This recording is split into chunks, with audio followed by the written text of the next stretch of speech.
Assalamualaikum warahmatullahi wabarakatuh. Waalaikumsalam. Sahabat Hoki, humor ala Kiai.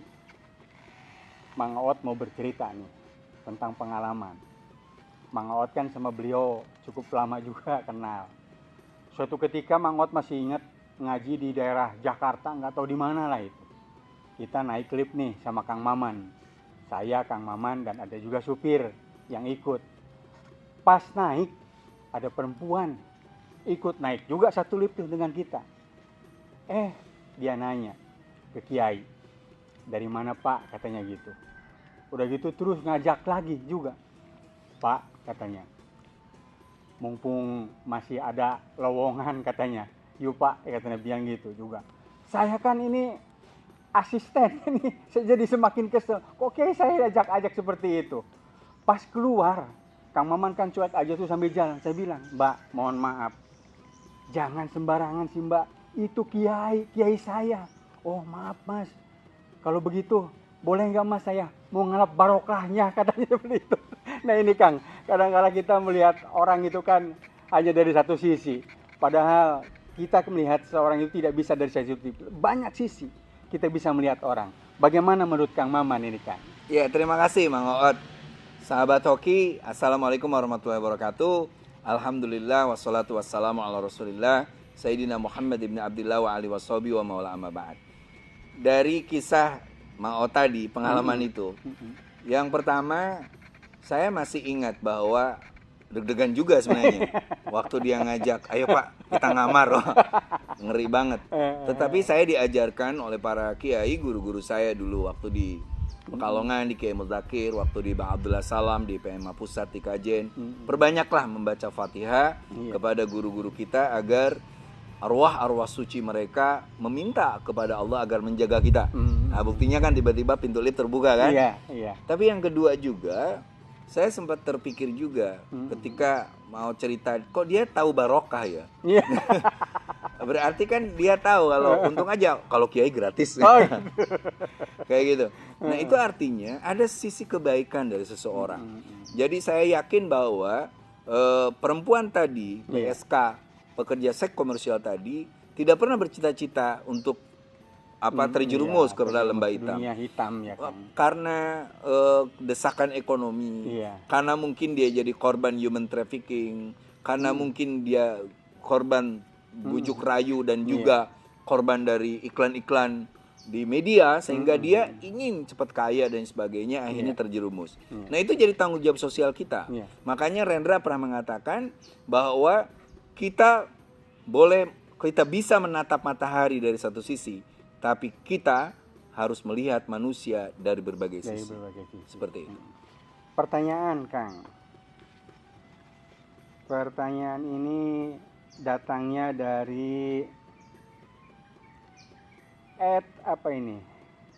Ripa Hakim. Pertanyaannya Kang. Masalah kadang-kala kita suka menghakimi orang nih Kang ya. Jadi karena itu juga kita sering melihat orang itu dari satu sisi. Bagaimana kita tidak menimbulkan sifat suudon dalam diri kita dan tidak menghakimi orang dengan begitu saja? Ya, bahwa manusia harus dilihat dari berbagai sudut. Itu yang terpenting. Sehingga dalam melihat seseorang itu tidak boleh kita melihat hanya dari satu sisi. Kita bilang dia pelacur, dia bilang penjahat. Pernah nggak terpikir kenapa dia terjerumus kepada lembah hitam itu? Mungkin akibat kita. Kita yang tidak punya kepedulian pada mereka, kita yang tidak pernah terjun untuk melihat realitas sosial pada legis sosial, sehingga mereka terjerumus. Artinya kita ikut bertanggung jawab, tentang realita yang ada, dan itu tugas dakwah kita. Dakwah bukan sebenarnya menyampaikan kebaikan, dakwah adalah bagaimana menghalangi orang untuk tidak berbuat kemaksiatan. Sahabat Hoki, humor ala Kiai, betul apa yang dikatakan Kang Maman. Melihat matahari hanya dari satu sisi, tapi melihat manusia bisa dari segala sisi. Untuk itu, monggo Kang Maman untuk memberikan ibroh. Ya, terima kasih Mang Oot. Kita kembali belajar dari kiai-kiai, guru-guru kita di pesantren, guru-guru kita di kampung. Ketika ada seorang preman meninggal, itu tidak ada masyarakat di sana yang mau memandikan, menyolatkan. Kecuali kiai tadi. Iya. Kiai tadi. Masyarakat tanya, kenapa kiai mau memandikan, mau menyolatkan orang yang jauh dari agama, orang yang selama ini justru tukang mabok, tukang bobok, tukang karok, tukang nyingsatkeun, underok, kata kiai. Kalau bukan kita, siapa? Iya. Jangan-jangan nanti tidak ada yang mandikan. Iya. Jangan-jangan nanti mandinya pakai bir. Jangan-jangan nanti bungkusnya bukan pakai kain kapan, tapi pakai daun Sawu. daun pisang. Akhirnya tanya malaikat, "Man buka?" Preman jawab, "Saya bukan mayit, saya lontong."